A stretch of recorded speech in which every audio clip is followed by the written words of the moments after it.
ప్రధాని అభ్యర్థిని ఎన్నుకున్న బీజేపీ జాతీయ కార్యవర్గ భేటీ. లోక్సభ ఎన్నికలు గడువు సమీపించి ప్రస్తుత పరిస్థితుల్లో అధికారంలో భారతీయ జనతా పార్టీ కీలక సమావేశాన్ని నిర్వహిస్తోంది. ఈ ఎన్నికల్లో భారీ విజయం సాధించడమే లక్ష్యంగా పెట్టుకుంది. దీన్ని సాధించడానికి అవసరమైన అజెండాను ఖరారు చేస్తోంది.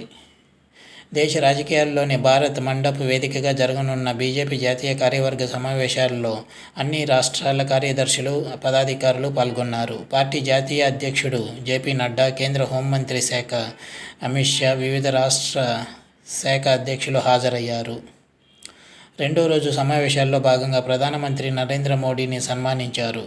బీజేపీ నేతలు, కేంద్ర హోంమంత్రి అమిత్ షా, రక్షణ శాఖ మంత్రి రాజ్నాథ్ సింగ్, జేపీ నడ్డా ఆయనను నిలువెత్తు పూలమాలను వేసి సత్కరించారు. మోడీజీకి జై శ్రీరామ్ అంటూ నినాదాలు చేశారు. మోడీని తమ ప్రధానమంత్రి అభ్యర్థిగా ప్రకటించారు.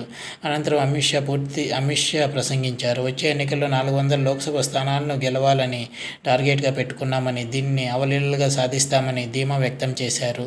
మోదీని మరోసారి ప్రధానిగా ఎన్నుకోవడానికి దేశ ప్రజలు సిద్ధంగా ఉన్నారని, ముచ్చటగా మూడోసారి ఆయన ఈ దేశానికి నాయకత్వాన్ని వహిస్తారని చెప్పారు. ఇందులో ఎలాంటి సందేహాలు లేవని వ్యాఖ్యానించారు.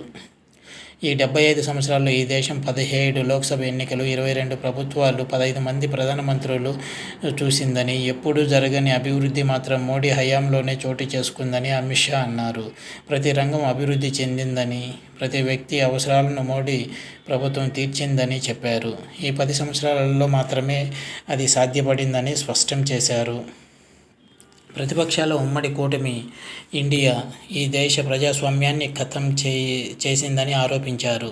అమిత్ షా అత్యంత అవినీతికరమైన కుటుంబ పాలనను ఈ దేశానికి అందించిందని విమర్శించారు.